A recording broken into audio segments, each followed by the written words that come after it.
To most families in the Philippines, education is a key that will elevate them to a prosperous and comfortable life. Decades ago, Filipinos' view on education would sound too strong for kids or adults to stay in the Philippines and would be very difficult to accomplish. For many adults, learning is an ongoing and important part of their lives. In developing the knowledge and skills of a country's workforce for the future, children, youth, and adults must be seen as valuable assets. This means that countries need to develop innovative and holistic ways of ensuring that children and the youth stay in school long enough to acquire the knowledge, skills, and competencies.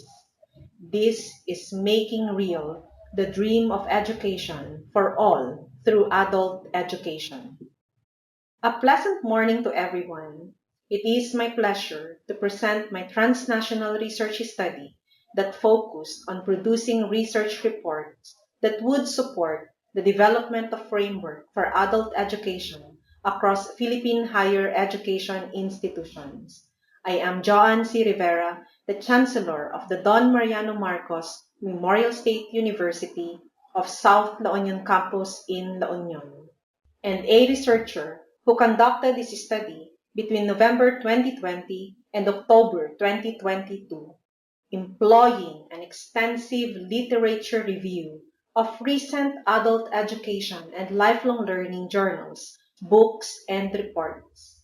The completion of a nationwide survey on adult education that includes the participation of students, teachers, and administrators who are involved in the development and delivery of adult education programs in higher education. Over the years, education has been continually challenged and tested, and the academic world strives to identify learning losses to improve the school experience. To close learning gaps, educational leaders believe that policies, guidelines, and approaches must be revisited to ensure they are time sensitive and up to date. In 2020, the COVID-19 pandemic arrived abruptly, shutting all schools and moved towards remote, face-to-face, and hybrid learning. UNICEF reports that from the beginning of the pandemic until September 2021, around 1.8 trillion hours of face-to-face learning were lost due to lockdowns. 14 countries missed almost all classroom instruction due to school closures between March 2020 and February 2021. Today's literacy trends have been a priority in the development agenda of nations. According to data, there were 750 million adults in 2016 who did not possess fundamental reading and writing skills, with two-thirds of these adults being women.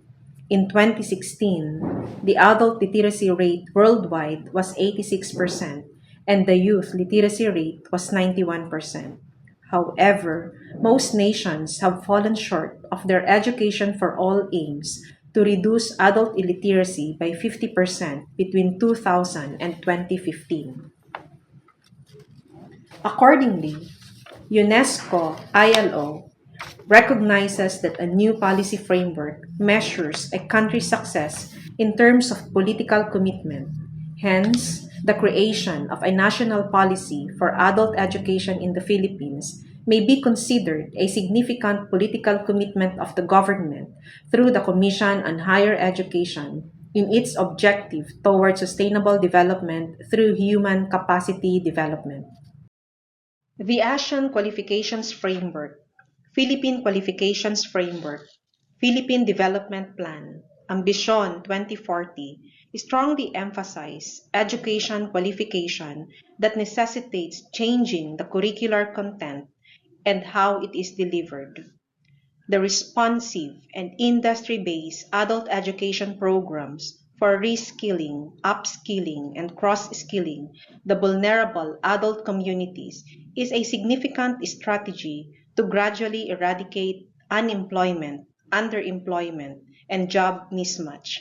In the long run, adult education subscribers and completers can fuel the economy by filling human resources gaps in industries. Currently, the most prominent initiative for retraining and upgrading Filipino workers is the Alternative Learning System, which is run under the direction of the Department of Education.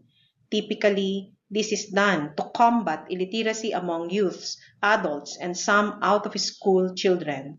The adult education programs that will fall under the control of the higher education sector shall focus on not only literacy and fundamental skills but also employment, industry, and technical expertise. To assess the current state of adult education in the country, a national survey was administered from Luzon to Mindanao. 83 higher education institutions were able to respond in the time allowed for survey completion. Although all responding HEIs indicated that their departments were involved in the management of adult education programs, there was no single government unit or agency that claimed overall responsibility. In some HEIs, these responsibilities appear to be split between several units overseeing education, labor, and/or human resources development programs. Only a few HEIs claimed to have a definition or guiding principles for adult education programs, and none indicated that they had specific legislation or program standards targeted at adult learners, although a few indicated that they were moving in that direction. The HEIs also identified potential barriers to the successful creation of a framework. Issues of capacity building, definitions and typology, funding, population needs, labor market needs, and the lack of research and development in adult education are included in these barriers. Based on a review of the literature and consultations with stakeholders, it was determined that the concept of lifelong learning encompasses the fields of lifelong learning and adult education. Adult education is considered to be a subset of lifelong learning, in that learning by adults occurs both within the framework of adult education and also beyond it. The following definitions were developed based on a review of the literature and in consultation with adult education experts. Lifelong learning, adult education.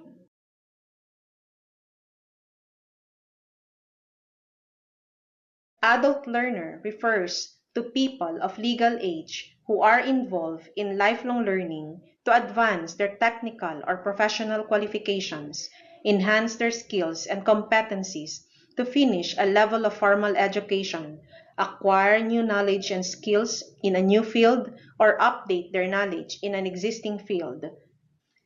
Adult learners whose purpose is to upskill, reskill, or cross-skill may engage in formal, non-formal, or informal learning.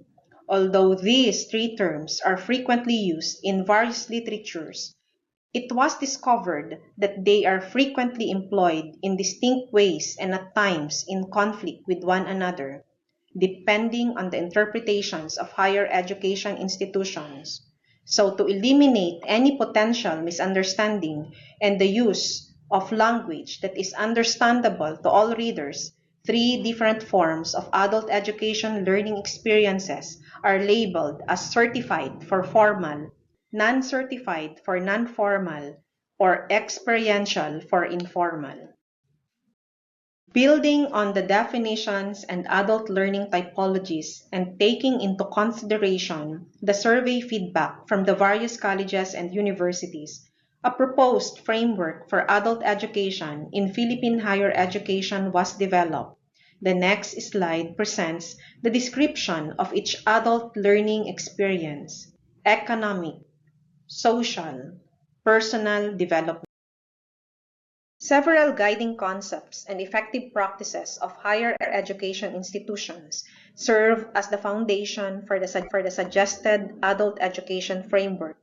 The following guidelines are offered to create an adult education system that will assist higher education institutions in the Philippines. 1. Enabling people. Adult education should provide pathways, choices, and institutional mechanisms for adult learners to develop holistically and fulfill personal and professional needs to contribute towards regional and national development. Along this area are the following principles. First is strong learner support. A comprehensive range of services must be provided to help the learners in their lifelong journey. Program flexibility. Programs need to be created to actively encourage students to participate and stay involved throughout their lives. Quality programming. Adult education needs to be well-designed, compelling, and instructional sound. Recognition and equivalency. A process must be devised to enable the recognition and transferability of professional and personal competencies. Second guiding principle is expanding opportunities. The general aim of adult education in higher education is to enable adult learners to improve their skills, achieve their educational goals, and transition to further education or employment. The third guiding principle is ensuring sustainable community. Adult education must be community-focused or driven. Regional, cultural, social, or economic groups' demands must be the driving force behind adult education in the Philippines. The fourth guiding principle is strong linkages and partnerships. To collectively address the needs of communities, all tiers of government, the private sector, and higher education institutions must forge partnerships. The last guiding principle is a strong ICT infrastructure. Continuous improvement of ICT infrastructure and facilities must be considered to ensure quality education and optimum learning experiences for adult learners. A variety of support mechanisms that are integrated into an adult education model is also necessary. Based on literature, the following are identified vital systems that should be considered in creating an adult education framework. Professional development, program structure and design, competency management, prior learning assessment or certification, information or knowledge management, flexible distance learning, quality assurance. Research support is also needed in adult education, lifelong learning, ICT systems, and other related areas to guarantee that the processes, procedures, and tools represent the best practices of the adult learning community. To implement effectively adult education programs, it is our belief that government should ideally enact laws and policies that uphold the fundamental ideas of adult education. As the adult education system evolves, responsibility must shift to the communities it will affect the most. Initially, it is envisaged that all governmental levels will work together to establish the system. Government must figure out how to support the system's expansion and maintenance, and the learning community must identify and address the requirements of adult learners. The Commission on Higher Education, industries, and higher education institutions need to strive to create partnerships with all those impacted by the adult education system. A national ICT infrastructure should also be created to be supported by the government where necessary.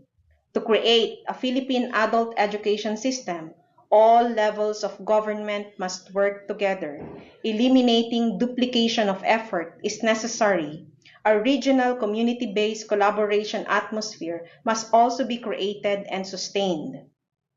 The process must involve active participation from the private sector, community-based organizations, and other parties. Roles and duties for the adult education and lifelong learning systems design, implementation, operation, and management must be clearly defined. With this Adult Education Conference, we reflect on its important commitment to better financing of adult education and why we need to start delivering on it. Adult education can empower individuals, support sustainable economic growth, and contribute to just societies. The understanding of adult learning and education affirmed Filipinos' dream of a diploma. This is only the start. We must continue to make these voices heard.